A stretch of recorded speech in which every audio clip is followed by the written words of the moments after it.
Imagina só a seguinte situação. Alguém tenta passar as compras no supermercado, aproxima o celular ou o cartão e, do nada, a transação dá bloqueada. Uhum. E o detalhe é que não é por falta de limite de crédito nem suspeita de fraude, né? Exato.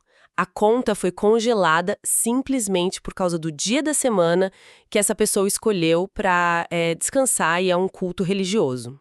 É tipo um enredo daquele filme de ficção científica distópico, sabe? Bem irreal. Bem irreal.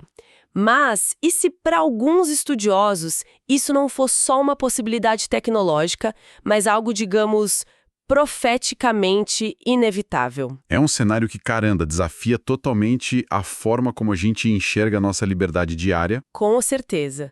E é exatamente para o centro desse debate que a gente vai no nosso mergulho profundo de hoje. O material que nós temos aqui é um texto muito denso, muito provocativo, do autor Cícero da Conceição Nunes. É um material bem complexo mesmo. Muito. E ele costura, assim, passagens bíblicas, escritos teológicos de Ellen G. White e cruza tudo isso com umas pautas muito atuais, tipo mudanças climáticas e economia digital. O que, pra falar a verdade, é uma ponte bem inusitada, né?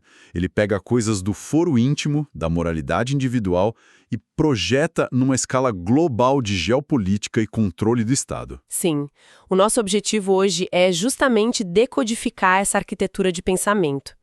Mas, antes da gente dar o primeiro passo, eu preciso deixar um aviso de imparcialidade muito claro para quem está nos ouvindo. Isso é crucial. Fundamental. A gente está lidando com um texto que tem visões teológicas e proféticas muito contundentes.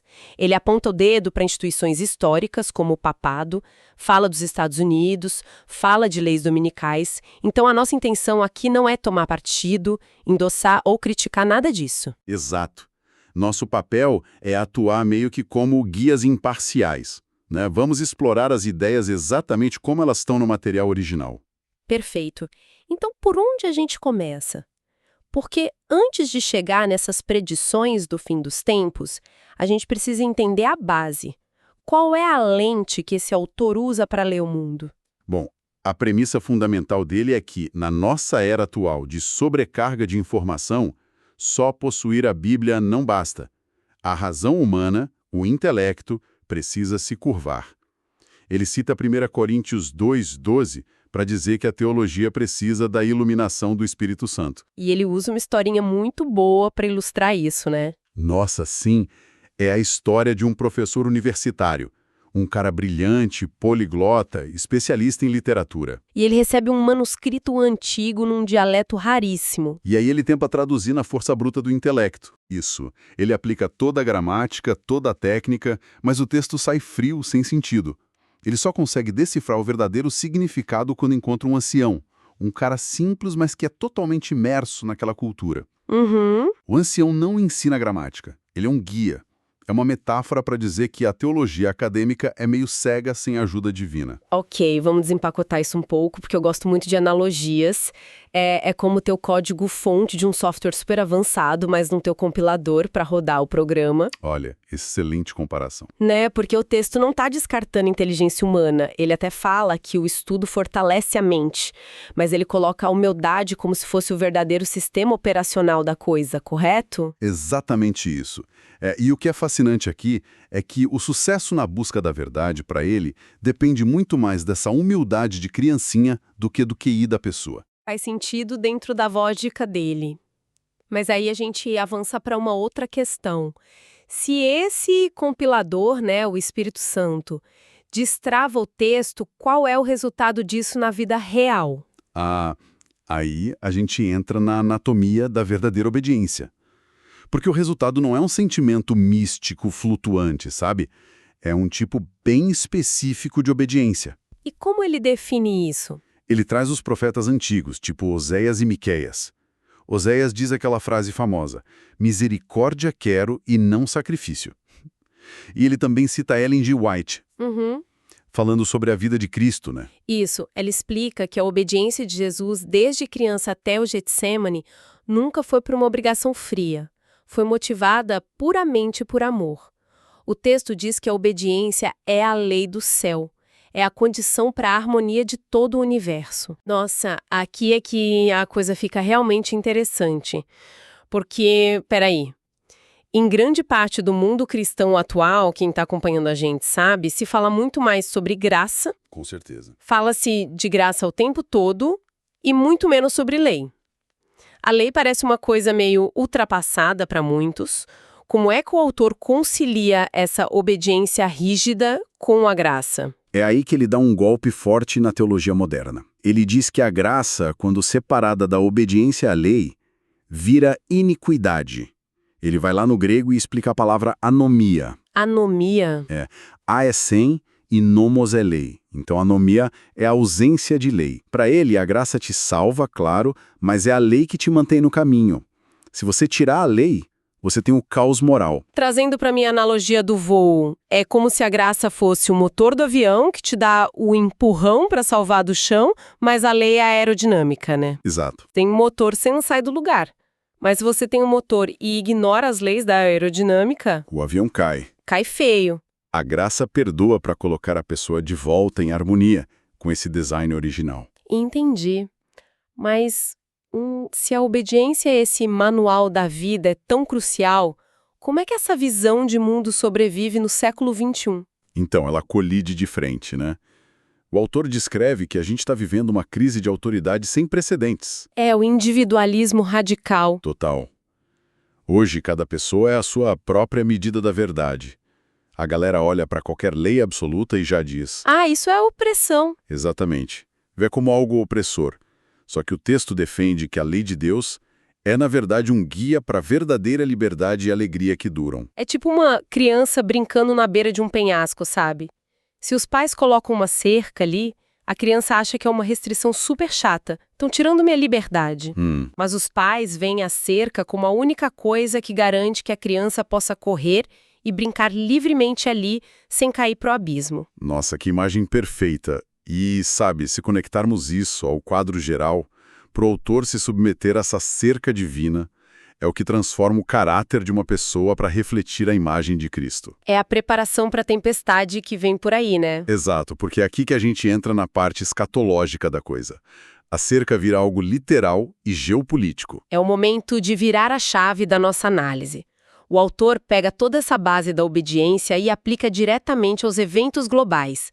E tudo começa com uma estátua. A famosa estátua do capítulo 2 de Daniel, né? Sim, o texto fala do quarto reino, o reino de ferro, que seria Roma. Primeiro a Roma imperial e depois o papado. E o ponto de virada histórico que ele destaca é o imperador Constantino, no ano de 321 depois de Cristo. 321, o que aconteceu aí? Constantino mudou o dia de descanso, ele emitiu um decreto trocando o sábado bíblico, o sábado do sétimo dia, pelo domingo. Que o texto chama de falso sábado. Isso. O texto afirma que o papado consolidou essa mudança, trocando a lei divina por uma tradição humana. E aí é que entra o pulo do gato assustador do material. O Domingo Verde. O Domingo Verde. O autor adverte sobre esse movimento midiático e político de hoje em dia, que pede um dia de descanso global na semana para salvar o planeta, reduzir emissões, essas coisas. E a fonte identifica isso como o sinal da besta de Apocalipse 13. Tá, mas espera um pouquinho. Pode falar. Sustentabilidade ambiental e profecia do Apocalipse. Isso é um salto gigante. Para quem está acompanhando as notícias de clima, essas pautas são hiperseculares. Como ele faz essa ginástica para ligar o ecologismo com a imposição religiosa? À primeira vista, parece meio sem conexão. Mas o argumento dele não é contra cuidar do meio ambiente. O ponto dele é o mecanismo de controle. Como assim? Ele diz que a pauta ambiental é o cavalo de Troia perfeito, porque ninguém em sã consciência é contra salvar o planeta, certo? Certo, é uma pauta universalmente aceita. Então, o Estado usa essa justificativa secular para impor um dia de paralisação global. Mas ao fazer isso no domingo, que tem essa carga histórica de submissão a uma autoridade paralela à Bíblia, o Estado força o mundo todo a quebrar aquela cerca original do sábado. Tá, mas então, o que tudo isso significa na prática? Porque o texto cita o Apocalipse, onde diz que ninguém possa comprar ou vender. Como você impõe isso para o planeta inteiro? No passado existiam aquelas leis, as leis azuis nos Estados Unidos, né? Sim, as Blue Laws. Mas era na base do policial na rua trancando o mercado. Isso não escala. Não escalava. A economia digital. Exatamente. O texto liga aquela profecia de não poder comprar nem vender diretamente ao avanço dos sistemas econômicos de hoje. O fim do dinheiro de papel? Fim do dinheiro de papel, moedas digitais de bancos centrais, o tal do CBDC. Se tudo é um dígito numa tela, o controle global sobre as transações é total. Caramba, isso é muito específico. Então o autor está pegando profecias milenares sobre Babilônia, Apocalipse e mapeando direto nas ansiedades super contemporâneas da galera, tipo moedas digitais e pautas climáticas? É uma atualização profética do cenário. E ele coloca a escolha final da humanidade como algo binário. Binário, tipo 0 ou 1? Isso. Ou você escolhe adorar ao Criador, guardando o sábado original, ou você adora a criatura e o poder secular, aceitando o Domingo Verde, sob pena de ter sua carteira digital bloqueada. E qual é o conselho dele para quem chegar nesse ponto? Ele faz um apelo bem direto, citando Atos 5:29. Ele diz para não temer as sanções cíveis, mas obedecer a Deus em vez dos homens. É um chamado à resistência de consciência. Nossa, é muito forte. Bom, acho que vale a pena a gente dar uma resumida para o nosso ouvinte não se perder com tanta informação. Boa, vamos lá. A gente começou lá na metáfora do manuscrito, né? A necessidade de ter humildade para ler o texto sagrado com a lente certa. Passamos por aquela definição de obediência não como um peso legalista, mas como um ato de amor, o motor e a aerodinâmica da vida. Exato. E aí culminamos nessa visão profética super detalhada, onde a ecologia e economia digital sem dinheiro físico podem se tornar as ferramentas perfeitas de controle religioso. Pois é, e de novo, independentemente de quem está nos ouvindo compartilhar ou não dessas crenças específicas, não dá para negar que há uma demonstração poderosa. Muito. Mostra como a teologia antiga pode oferecer umas lentes, no mínimo, surpreendentes para a gente interpretar o noticiário que passa na nossa TV hoje. Com certeza. Faz a gente ler a manchete do jornal com outros olhos, né? Faz. E é justamente em cima disso que eu quero deixar um pensamento final aqui. Uma provocação para quem está ouvindo levar para a semana. Pensem sobre isso. O material levanta essa ideia de um domingo verde. Uhum. O que acontece quando movimentos seculares pela sustentabilidade do planeta e tradições religiosas históricas começam a usar exatamente a mesma linguagem? A linguagem de um descanso global, né? Exato, mas partindo de motivações completamente opostas.